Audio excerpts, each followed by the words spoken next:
Кеше қойған вопросымды ұмытып кетіппін ғой. Сторисім ашып қалсам уже екінші болып тұр екен. Егер сізге изменение жасаған жігіттен дейді, туудың қажеті жоқ деп ойлаймын дейді. Неге алдыртып тастамадың дейді. Енді қате сияқты. Баланың ешқандай кінәсі жоқ. Ол жауапкершілік алмаса да, бұл балаға жауапкершілікті мен аламын, мен білесіздер ғой енді. Былай бүйтіп қатал болып көрінгенмен балаға келгенде жүрегім жұмсақ екен. Сәнім. Қыз бөкпе керек па, бала бөкпе керек па? Қыз бөкпе керек дейді. Берсе гендерпатия жасаймыз. Сол кезде көреміз, қыз ба, бала ма. Сіздер көресіздер.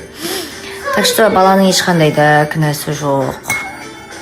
Әкесінің ондай далбан екеніне кінәлі емес қой.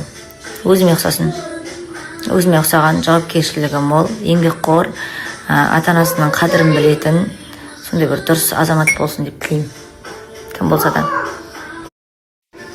Бөпелі болған соң келсе кешірмеші дейді. Ой болғырсын. Кешірейін деп отқан жоқпын, потому что мен өйтіп жаңағыдай ашумен, сезіммен шешім қабылдамаймын негізі.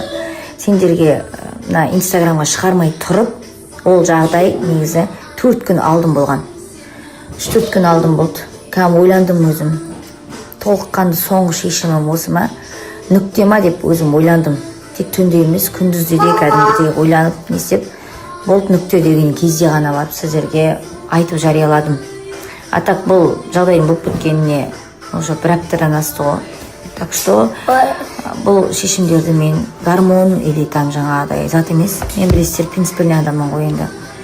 Бір жапқан есікті ашпайтыным бар. Сол үшін дұрыс ойланып шешім қабылдадым. Оны кешірді ойламай қойыңдар. Оны кешіретін болсам, бүкіл дейім жұртқа бәрін айтып үйде отырмас едім. Кешіретін ойым болса. Кешірмейтін ойым болғандықтан бәрін айттым. Қыздар, Алиса, стоп. Қыздар, мен ақымақ емеспін. Қалай білдіңіз дейді. Мен любой жерде камера бар екен білесіздер. Біріншіден да. Камера любой жерде уақытымен, күнімен түсіріп тұратын білесіздер. Как раз сол үйде болмаған күн еді. Тура сол күні болған. Одан кейін тағы да үйде болмаған күнде тура сол дата, тура сол күн, тура сол күні киіп кеткен киім, тура сол күні жанында жүрген адамдар. Адамды өйтіп ақымақ көрмей қойыңдар. Тем более Ақтауда мені енді өйтіп жаңа тышқаным емес, сөйлеген бәрі таниды. Ақтауда уже бәрі білет мені. И оны да білет та. Соны біле тұра істегені енді мен жағам тұстапты бар ғой. До такой степени енді не болып тұр ғой, похуй болып тұр ғой, до такой степени да. Сонда солай жүре берген ұнайтын болып тұр ғой. Таң қалдым мен.